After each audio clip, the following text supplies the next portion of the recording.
Sen yaratgan olamu inson güzel, sen yuborgan Mustafa Qur'on güzel, sen buyurgan har amal iman güzel, ruhlari ichra sunganing vijdon güzel, bu güzellikler cemalingdan sening.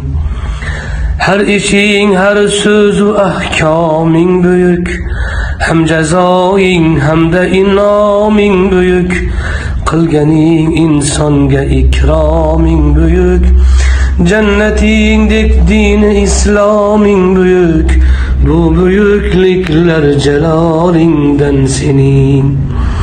Sen yaratmış iki dünyayın tügel, her sıfatın hemme esmayın tügel, berçe menleylerde imlayın tügel, dilleri içre çekken imzayın tügel, bu tügellikler kemalinden senin.